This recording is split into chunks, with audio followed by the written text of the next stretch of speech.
आप सभी जितने भी हमारे बीच में लीडर्स कनेक्ट हुए हैं, सभी का आज के हमारे ज़ूम मीटिंग हॉल पर तहे दिल से मैं स्वागत करता हूँ और उम्मीद करता हूँ कि आप सभी यहाँ पर सीखने के माइंडसेट से यहाँ पे बैठे हुए हैं और लास्ट तक हमारे साथ ज़रूर बने रहिएगा।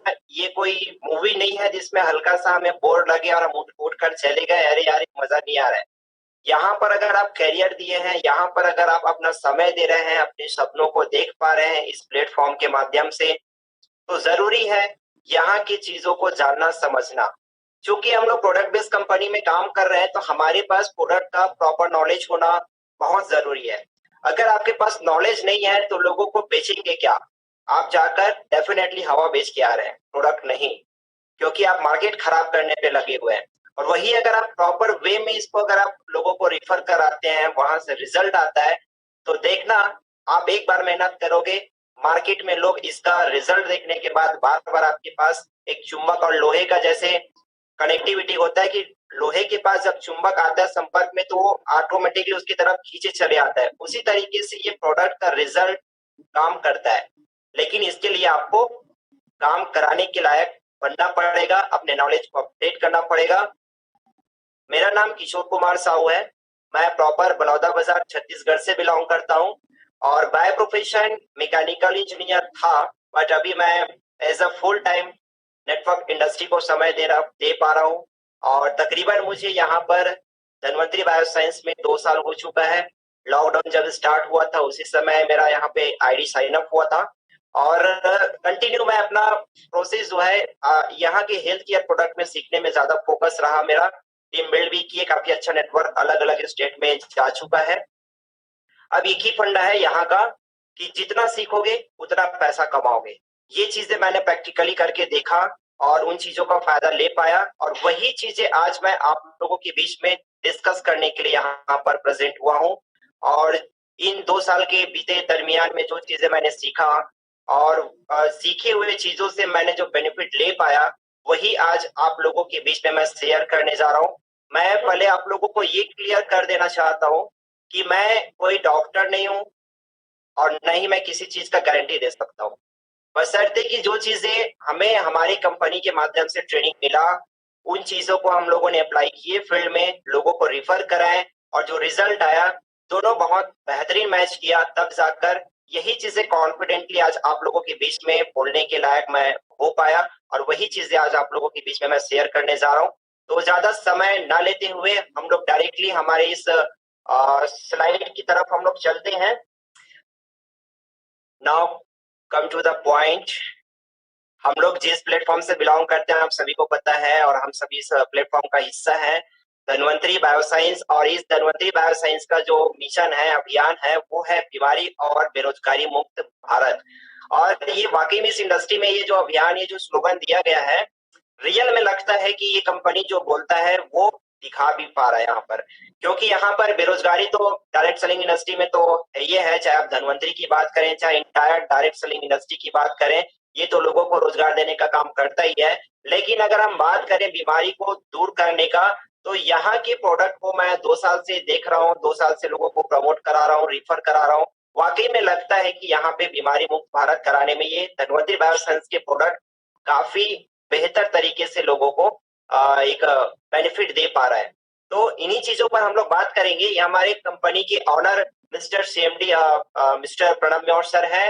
इनका मैं चाहूंगा कि आप सभी लोग एक बार दिल से क्लैपिंग करेंगे जहां पर भी है, क्योंकि आज इस सर की देन की वजह से ही इस प्लेटफॉर्म पे हम लोग आज एक साथ एकजुट हो पाए और आप लोगों के बीच में रूबरू हो पाए। ये कंपनी की फाउंडेशन है। फाउंडेशन जब हुआ कंपनी का, तो ये 18 दिसंबर 2017 को स्टार्टअप हुआ डायरेक्ट सेलिंग इंडस्ट्री में। उससे पहले ये अपना ट्रेडिशनल मार्केट में अपना वर्किंग हो रहा था। और उसके बाद अगर हम बात करें, इनका खुद का रिसर्च एंड डेवलपमेंट प्रोग्राम है, खुद का मैन्युफैक्चरिंग यूनिट है और इनका खुद का फॉर्मुलेशन पे ही प्रोडक्ट यहाँ पर डिजाइन होता है। हेड ऑफिस भी अभी लॉन्च होने वाला है हमारा अप्रैल में। और अगर हम बात करें मैन्युफैक्चरिंग यूनिट का, तो हमें प्राउड फील होता है धनवंतरी बायोसाइंस में काम करने पर कि एक ऐसी कंपनी जहां पर खुद का मैन्युफैक्चरिंग यूनिट अभी है और ये लगभग 2 से 3 साल में बहुत बड़े पैमाने पर ये अपना प्रोडक्शन और ये मैन्युफैक्चरिंग यूनिट को और बढ़ाने वाले हैं, जिससे कि आने वाले समय में हमारा फ्यूचर और भी बेहतर तरीके से ब्राइट होने वाला है। एजुकेशन सिस्टम भी काफी अच्छा है, काफी अच्छे एजुकेटेड ट्रेनर यहाँ पर रखे हैं हमारे इंडस्ट्री में, कंपनी में, जिनसे टाइम टाइम पर एजुकेशन मिलते रहता है। ये लीगल डॉक्यूमेंट है जो कंपनी को रन करने में, ये सब आप लोग जनरली हमारा जो पीओपी होता है उसमें आप लोग देखते हैं, इस पे हम लोग डिस्कस नहीं करेंगे। आगे नेक्स्ट बात करेंगे सर, आज की जो मेन पॉइंट है उस पर बात करेंगे जी। यहाँ पर हम लोग थोड़ा सा रुकेंगे और बात करना चाहेंगे कुछ लीडर्स क्या करते हैं, या जैसे मैं भी करता था जब मैं स्टार्ट कर किया इस धन्वंतरी बायोसाइंस को, आयुर्वेदिक दवाई को रिफर करने का, इस पर काम करने का, तो अपना दिमाग लगाकर हम लोग काम करते थे और बोलते थे कि भाई अंग्रेजी दवाई खाना बंद कर दो, ये जहर है, मर जाओगे, आयुर्वेद अपनाओ। तो ये उस समय तक सही था जब हम लोग नासमझ थे, जानकारी नहीं था, बट आप लोगों के बीच में ये चीजें क्लियर किया जा रहा है, ये गलतियां नहीं करना है, क्योंकि एलोपैथ और आयुर्वेद का कोई एक दूसरे में संघर्ष नहीं है, दोनों अपने अपने जगह पर सही है। जहां पर अगर हार्ट अटैक का कोई प्रॉब्लम आ गया और हम जाकर उसको अगर ब्राह्मी और सर्पगंधा देने की कोशिश करेंगे कि इसका बीपी बढ़ गया है, कंट्रोल होगा, बेचारा निपट जाएगा। इसलिए ध्यान देना है कि एलोपैथ जहां पर काम करता है तो वहां पे करने दीजिए, आयुर्वेद से ट्रीटमेंट करने की कोशिश में किसी का जिंदगी छीन नहीं लेना है। ये कौन कौन से कंडीशन में कैसे कैसे होगा ये आपको क्लियर होगा इस ट्रेनिंग प्रोग्राम में। आयुर्वेद पुराने बीमारियों पर काम करता है, ऐसी बीमारियों पर जिसमें इंसान का शरीर जिंदा रहता है, वो काम कर रहा होता है। लेकिन एलोपैथ जो है एकदम क्रोनिक डिजीज में, मतलब वो एकदम हाइपर कंडीशन में आ गया, चरम सीमा पर आ गया है, जिसको हो सकता है कि ऑक्सीजन देने की जरूरत पड़े, हो सकता है कि उसको आईसीयू में एडमिट करने की जरूरत पड़े, और वहां पे जाके उसको आयुर्वेदिक दवाई खिलाओगे तो जरूर वो बेचारा नहीं बच पाएगा। इसलिए ध्यान देना है, एलोपैथ अपने जगह पे सही है, आयुर्वेद अपने जगह पे सही है, ठीक है। वो कैसे कैसे किन कंडीशन में उपयोग होता है वो आगे हम लोग डिस्कस करेंगे। चैट बॉक्स में जरूर आप लोग रिप्लाई करेंगे। यहाँ पर अगर आप मेरे साथ कनेक्ट हुए इस ट्रेनिंग प्रोग्राम में, तो मैं जरूर चाहूंगा कि आप लोगों का रिप्लाई आए, तब मैं समझूंगा कि हाँ मेरी वॉइस आप लोगों तक अच्छे से जा पा रही है, या फिर मैं आप लोगों को अच्छे से मैं एक्सप्लेन कर पा रहा हूँ। Okay, thank you Mahendra sir. चलिए आगे बात करते हैं, नेक्स्ट करेंगे सर। ये हमारे कंपनी के प्रोडक्ट ट्रेनर हैं प्रदीप गांगुली सर। इनको मैं तहे दिल से नमन करता हूं, क्योंकि इन्हीं के माध्यम से ही काफी सारी चीजें मैं इस धन्वंतरी बायोसाइंस में आने के बाद सीख पाया हूं। और ये हमारे कंपनी के ट्रेनर हेड हैं। आज हम लोग जिस टॉपिक में डिस्कस करने वाले हैं वो सिर्फ और सिर्फ बेसिक नॉलेज के ऊपर हम लोग डिस्कस करने वाले हैं। यहाँ पर हम किसी, अभी फिर से मैंने बताया स्टार्टअप में कि हम लोग किसी भी प्रकार की आज बीमारी के ऊपर डिस्कस नहीं करने वाले हैं, लेकिन बीमारी क्यों किस कारण से होता है, हमारे शरीर किस दोष के कारण, किस धातु के कारण क्या प्रभावित होता है, उस पर बेसिक जानकारी हम लोग लेंगे। ओके, चलिए नेक्स्ट हम बात करते हैं। सबसे पहले हम ये जानते हैं कि आयुर्वेदा का मतलब क्या होता है। काफी सारे लोग तो सिर्फ नाम जानते हैं लेकिन काम नहीं जानते कि इसका आयुर्वेदा आयुर्वेदा बोलते हैं कि है क्या। यहाँ पर आप एक भगवान जैसा एक फोटो देख पा रहे हैं, ये आयुर्वेदा का भगवान है। इसको धन्वंतरी भगवान के नाम से जानते हैं, और इसका हिस्ट्री आप लोग गूगल करेंगे देखेंगे तो ये समुद्र मंथन के समय भगवान का उत्पन्न हुआ था। तो वहां से ये कार्यभार संभालने की जिम्मेदारी इनको दिया गया था, आयुर्वेद से लोगों को उपचार कराने का। तो ये हिस्ट्री हम इस पर डिस्कस नहीं करेंगे, थोड़ा सा नॉलेज हो गया इसके ऊपर चर्चा। अब हम बात करेंगे आयुर्वेद प्राकृतिक और संपूर्ण स्वास्थ्य की पुरातन भारतीय पद्धति है, और इसको बताने की जरूरत नहीं है, ये सभी जानते हैं कि ऋषि मुनि के काल पे कोई एडवांस टेक्नोलॉजी या मॉडर्न जो हमारा मेडिकल साइंस डेवलप नहीं हुआ था, तो उस टाइम पर लोग पेड़ पौधे का जड़ों को, पत्तों को, या फिर उसके छाल को, तना को, जैसे भी वो लोग उपयोग करके उनका इस्तेमाल करके बीमारियों से इलाज पाते थे और परमानेंट इलाज ले पाते थे। उन्हीं चीजों को लेकर यहाँ पर आयुर्वेदा का उत्पन्न हुआ, लोगों को जानकारी हुआ। आयुर्वेद एक संस्कृत शब्द है। सुनकर आप लोगों को हो सकता है हैरानी होगा कि हम लोग ज्यादातर आयुर्वेदा आयुर्वेदा पढ़ते हैं तो ऐसा लगता है कि ये तो हिंदी नाम है। तो ये संस्कृत शब्द है, और संस्कृत शब्द में ये दो शब्दों से मिलकर बना हुआ है। आयु प्लस, नेक्स्ट करेंगे सर, आयु प्लस वेद बराबर आयुर्वेद। ये दो शब्दों से, संस्कृत के दो शब्दों से मिलकर बना है। आयु मतलब होता है लंबी उम्र। नेक्स्ट करेंगे सर। आयु मतलब जीवन, लंबी उम्र होता है, और वेद मतलब होता है विज्ञान। मतलब अगर इसका दोनों शब्दों को जोड़ दें तो जीवन का विज्ञान, मतलब लंबी उम्र का एक साइंस है, एक विज्ञान है ये आयुर्वेद। चलिए आगे हम बात करते हैं। आयुर्वेद की ज्ञान को ऋषि मुनियों के माध्यम से एक ग्रंथ के रूप में भी बनाया गया है, और ये लगभग लगभग देखा जाए तो 5000 से भी ज्यादा ये पुरानी बातें हो चुकी है। और ये जो ग्रंथ बनाया गया है, ये कुछ नाम को आप लोग सुने होंगे, जैसे कि चरक संहिता हो गया, नेक्स्ट करेंगे सर सुश्रुत संहिता हो गया, और एक अष्टांग हृदय करके। इसकी बुक्स मार्केट में भी अवेलेबल है। अगर आप आयुर्वेद में महारत हासिल करना चाहते हैं, इसकी अच्छी जानकारी लेना चाहते हैं, तो इसका भी एक कोर्स होता है, क्लासेस होता है इसका भी। तो यही सब चीजें ग्रंथ उन लोगों को पढ़ाई लिखाई में इस्तेमाल किया जाता है। और हम लोग जितने भी आयुर्वेद को लेकर सर्च करते हैं गूगल पे, तो कहीं ना कहीं इन्हीं चीजों को लेकर ही लोग अपना जानकारी शेयर कर रहे होते हैं वहां पर। अब यहाँ पर हम एक चीज सवाल ये आता है कि सर जब मेडिकल दवाई खाने से लोग इतना आसानी से ठीक हो जाता है और कम समय में कम खर्च में, तो आयुर्वेदा में लोगों को क्यों आना चाहिए, या क्यों हम आयुर्वेदा की ओर लोगों को प्रेरित करें, आकर्षित करें? तो इसका सिंपल सा फंडा है। आगे हम बात करें, नेक्स्ट करेंगे सर। लॉजिक क्या है, देखिए एलोपैथिक जो दवाई होता है वो बीमारी के फंडामेंटल रीजंस पर काम नहीं करता। मतलब जो मूलभूत हमारे कारण होते बीमारी का होने का, उस पर काम नहीं करता। वो किस पर काम करता है? डायरेक्ट बीमारी के ऊपर।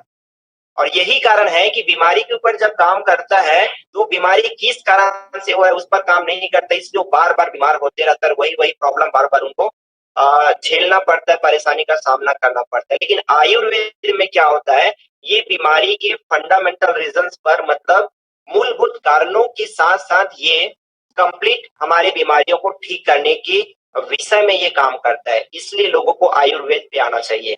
और ये चीजें बहुत कम लोगों को नॉलेज है, और काफी सारे लोग जानते भी हैं, लेकिन फिर भी शॉर्टकट के चलते वो लोग आयुर्वेद पे आना नहीं चाहते। लेकिन जब प्रॉब्लम हद से ज्यादा बढ़ जाता है तब जाकर वो लोग आयुर्वेद को अपनाना चाहते हैं।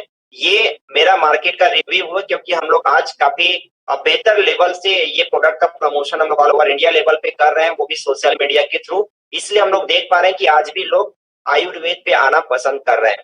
अब हम बात करेंगे कुछ हमारे शारीरिक गतिविधियों का, कि किस चीजों से मिलकर बना है, क्या क्या दोष है, क्या क्या चीजें ऊपर नीचे होने से हम बीमार पड़ते हैं। तो सबसे पहले हम लोग बात करेंगे, आप सभी को पता है कि हमारा शरीर जो है 5 महाभूतों से मिलकर बना हुआ है, जिसमें आप लोग विज्ञान के सब्जेक्ट में भी पढ़ते आ रहे हैं कि पृथ्वी है, पानी है, आकाश है, वायु है, अग्नि है। ये पंच महाभूत है, जिसको हम लोग बोल सकते हैं कि ब्रह्मांड भी इन्हीं चीजों से मिलकर बना हुआ है। और ये चीजें हमारे शरीर के ऊपर भी प्रभाव डालता है। तभी तो गर्मी के दिन में लोगों का हालत खराब रहता है, पसीना ज्यादा आता है, ठंडी के दिन में अलग उनको फीलिंग होता है, बरसात में अलग फीलिंग होता है। तो ये हमारे ब्रह्मांड की गतिविधियों का, और ये जो पंच महाभूत है, पंच 5 एलिमेंट है, इसका प्रभाव हमारे शरीर पर पड़ता है। और ये किस तरीके से होता है, क्या प्रभाव पड़ता है, आगे हम लोग चर्चा करेंगे। एक और बातें हम लोगों को जानना जरूरी है कि हमारी जो स्वाद होता है जीवा का, जीव का टंच, तो इस पर 6 प्रकार का स्वाद हमारा शरीर चख सकता है, जिस पर खट्टा, मीठा, नमकीन, खरा, कसैला, कड़वा, ये 6 प्रकार का स्वाद है। और यही 6 प्रकार का स्वाद आयुर्वेद में जो जड़ी बूटियां उस पर स्वाद मौजूद होता है। और ये स्वाद भी हमें कौन सी प्रकार की हेल्थ जो रहता है, लोगों का शरीर जो होता है, तो किस प्रकृति का है, किस स्वभाव का है, तो उसको कौन सा स्वाद वाला चीजें ज्यादा खान पान में उपयोग करना चाहिए, ये स्वाद के ऊपर डिपेंड करता है। तो ये इतना हम लोग डीपली नहीं जाएंगे, क्योंकि ये बाउंस कर जाएगा, और ये बहुत बड़ा इसका एक एक्सप्लेनेशन है, जिसके बारे में जानने के लिए काफी समय देना पड़ेगा। और हम लोग इन चीजों की में ज्यादा घुसने के लिए यहाँ पे वर्क नहीं कर रहे हैं। अगर आप जानकारी लेना भी चाहते हैं तो नो डाउट गूगल पे आपको इन्फॉर्मेशन मिल जाएगा, लेकिन हम लोग उतना ही अभी डिस्कस करने वाले हैं जितना हमारे फील्ड पर काम आ जाए। और टाइम टाइम पर और भी अगर कोई भी डाउट होंगे तो डायरेक्टली आप लोग कांटेक्ट कर सकते हैं, तो हम लोग डिस्कस कर लेंगे। अब देखिए सबसे मेन इंपॉर्टेंट होता है हमारे शरीर पर पाया जाने वाला 3 दोष, और यही दोष का ऊपर नीचे या अनबैलेंस होने की वजह से ही हमारा शरीर बीमार पड़ता है। और इसी के बेस में आयुर्वेद चिकित्सक लोगों को दवाइयां रेफर करवा पाते हैं कि कौन से दोष वाले पेशेंट को क्या बीमार कौन सा प्रोडक्ट रेफर करना चाहिए, कौन सा रेफर नहीं करना चाहिए। तो ये 3 दोष क्या होता है? शब्द से ऐसा लगता है कि ये दोष है, मतलब ये खराब चीज है हमारे शरीर के लिए, लेकिन नहीं, नाम पर मत जाइएगा यहाँ पर। यह हमारे शरीर का ऊर्जा होता है, और यही ऊर्जा को ये आयुर्वेद की भाषा में 3 दोष के नाम से जाना जाता है, जो कफ, पित्त और वात दोष के नाम से जानते हैं। आप आयुर्वेद चिकित्सक के पास जाएंगे तो कहीं ना कहीं वो इस प्रकार की आपके शरीर के स्वभाव को जानने की कोशिश करते हैं कि सामने वाला जो पेशेंट है उसका शरीर किस स्वभाव का है। ओके, उसके बाद ही वो इस बीमारी का, अगर कोई भी प्रकार का बीमारी है तो उसका निदान के ऊपर वो लोग चर्चा करते हैं, उसके ट्रीटमेंट के ऊपर। और अगला हम बात करें, यह दोष, अब देखिए इसका नाम कैसे पड़ा, इसको दोष क्यों बोलते हैं? यह दोष क्या करता है? ये स्वयं को दूषित कर देता है। मतलब जब हमारा खान पान मतलब इसमें कोई डाइटिंग नहीं रहता, या फिर हम टाइम टेबल पे खान पान नहीं करते, कभी कुछ भी ऑयली खा दे रहे हैं तो कभी बहुत कम खा रहे हैं, फास्टिंग कर रहे हैं, या फिर मौसम का भी प्रभाव हमारे शरीर के ऊपर पड़ता है, तब जाकर ये जो कफ पित्त वात जो है कुपित होता है। और ये जो दोष है अपने आप को खुद पहले दूषित करता है, और उसके बाद ये दूसरे को दूषित करता है। दूसरे को दूषित मतलब ये अपने आप को दूषित तो किया, उसके बाद हमारे शरीर को नुकसान पहुंचाता है, जिसके चलते इसका नाम रखा गया है दोष। ये है एक्चुअल में ये ऊर्जा है हमारे शरीर का, 3 ऊर्जा। इसके बारे में हम लोग चर्चा करेंगे कि इसकी अहमियत क्या है, और हमारे शरीर में इसका स्थान कहाँ कहाँ पर है, कहाँ कहाँ पर ये निवास करता है। तीनों दोष बैलेंस होने पर ये हमारा शरीर स्वस्थ रखता है, और बढ़ने पर ये हमारे शरीर को विनाश करना चालू कर देता है। इस पर भी हम लोग बात करेंगे कि कौन सा दोष बढ़ने पर क्या बीमारी होता है। इसको थोड़ा जूम करेंगे सर, स्क्रीन पर लाएंगे। छोटा छोटा वर्ड है, नहीं ये डायग्राम देख पा रहे हैं, हमारे जो बॉडी दिखा रहा है सामने में, ये होता है आपका छोटी आंत और बड़ी आंत वाला पोर्शन। इस पर वात दोष का प्रभाव होता है, मतलब ये उसका निवास स्थान है। अगर आपको गैस से संबंधित प्रॉब्लम होगा, वात मतलब ये आगे हम लोग अभी और चर्चा करेंगे, ये क्लियर होगा, है ना। वात मतलब हुआ हमारे शरीर में गैस ज्यादा बढ़ना, जिससे कि ज्वाइंट पेन होता है, शरीर में आलस आता है, खान पान में रुचि कम हो जाता है, सिर दर्द करता है। तो ये इसके कुछ सिम्टम्स होते हैं, लक्षण होते हैं वात दोष का बढ़ने का। ठीक है, ये शब्द जो है ना, कफ पित्त और वात, फर्स्ट टाइम अगर कोई सुन रहे होंगे तो उनको लग रहा होगा कि ये क्या शब्द है, क्या बता रहे हैं, कंफ्यूज हो रहे हैं। धीरे धीरे आप आगे बढ़ते जाइए, क्लियर हो जाएगा। उसके बाद लास्टली मैं एक बार और रिमाइंड कर दूंगा, रिवाइज करा दूंगा, तो हो सकता है काफी हद तक इन चीजों को आप लोग समझ पाए। स्लाइड भी शेयर कर दिया जाएगा ग्रुप में, तो उसको आप थोड़ा सा रीड कर लेंगे तो और अच्छे से समझ पाएंगे। तो ये जो नीले कलर का निशान हुआ वो वात दोष का जगह है, निवास स्थान है। और उसके बाद आप रेड कलर पे आएंगे।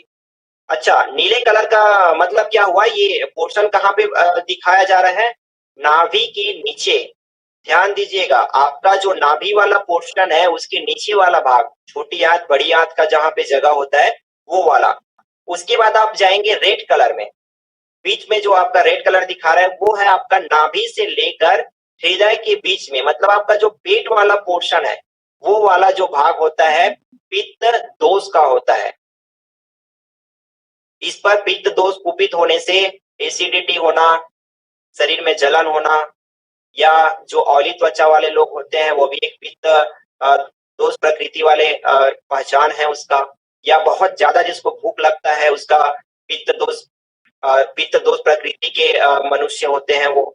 अब उसके बाद अगर हम बात करें ऊपर वाले पोर्शन में आएंगे, जहां पे येलो कलर का, पीला कलर का निशान दिखा रहा है, ये आपका हार्ट से लेकर पूरे आपके मस्तिष्क तक का होता है। सॉरी, ये आपका साइनस नाक तक का रहता है, जहां पे आपका सर्दी जुकाम ये सब प्रॉब्लम होता है, और फेफड़ा तक का, ये आपका हृदय तक का। यहाँ पोर्शन में क्या होता है, आपका कफ दोष का निवास होता है। मतलब जब सर्दी खांसी जुकाम होता है तो कहाँ पर प्रॉब्लम आता है? हार्ट में होता है, गले में होता है, नाक में प्रॉब्लम होता है। ओके, तो उम्मीद है कि ये कफ पित्त और दोष कहाँ कहाँ पोर्शन में निवास करता है हमारे शरीर में, और ये किस तरीके से हमें हमारे शरीर को दूषित करता है, हमारे डाइटिंग, खान-पान ऊपर नीचे करने से या मौसम के प्रभाव से ये चीजें दिक्कत करता है। आगे हम और बात करें, नेक्स्ट चलेंगे सर। अब देखिए दोष का ये जो हमारी जो 3 ऊर्जाएँ हैं, जिसके बारे में भी हम लोग चर्चा कर रहे हैं, तो ये अलग-अलग उम्र के अनुसार अलग-अलग प्रभाव इसका ज़्यादा होता है। सबसे पहले हम बात करेंगे बाल्यावस्था, मतलब अगर हम बचपन की बात करें, बचपन में कफ दोष की प्रकृति या प्रबलता ज़्यादा होती है। इसका सीधा एग्ज़ाम्पल, छोटे बच्चों को आप देख लीजिए, ज़्यादातर उनको सर्दी, जुकाम यही प्रॉब्लम से ही ज़्यादा जूझना पड़ता है, क्योंकि उसके शरीर में कफ दोष की प्रबलता ज़्यादा होती है। बचपन का उसका जो टाइम पीरियड रहता है, बाल्यावस्था होता है उस पर, ओके? उसके बाद जैसे-जैसे वही बच्चा युवा की ओर या युवावस्था की ओर प्रस्थान करता है, उसका उम्र बढ़ते जाता है, तो उसका पित्त दोष प्रबलता हो जा प्रबल पित्त दोष की प्रबलता उसके शरीर में ज़्यादा हो जाता है, जिसकी वजह से उनका खान-पान ज़्यादा होना या ऑयली त्वचा होना या फिर उनका भागा-दौड़ी करना, ये सारी चीज़ें आपका युवावस्था में हो जाता है। उसके बाद अगर हम और बात करें, युवावस्था से जब वो बुढ़ापे की ओर जाते हैं, तो बुढ़ापे में वात दोष की प्रबलता ज़्यादा हो जाती है, जिससे कि बुढ़ापे में देखना लोगों का शरीर हिलना चालू हो जाता है, कँपकपी टाइप का शरीर रहता है। फिर बुढ़ापे में ही ज़्यादातर लोगों को जॉइंट पेन की शिकायत होता है, जोड़ों में दर्द, घुटनों में दर्द या उनको गैस की समस्या ज़्यादा होती है बुढ़ापे में, क्योंकि ये प्रकृति का नियम है हमारे शरीर के अनुसार। जिस उम्र के अनुसार आप आगे बढ़ते जाएँगे, वैसे-वैसे ये कफ दोष, पित्त दोष और वात दोष की प्रबलता बढ़ते जाती है। अब यहाँ पर एक चीज़ और ध्यान देंगे, नेक्स्ट मत कीजिएगा सर, नेक्स्ट मत कीजिएगा, पीछे। हाँ, ये जो कफ, पित्त और वात दोष है, ये कभी ये एक ही टाइम पर दूषित नहीं होता। ये क्या होता है, किन्हीं 2 दोषों के साथ ये कुपित होता है, दूषित होता है हमारे शरीर में। जैसे ऐसा कभी नहीं हुआ है कि कफ दोष, कफ मतलब सर्दी-जुकाम वाला समस्या बढ़ा, तो दूसरा समस्या और नहीं रहेगा शरीर में।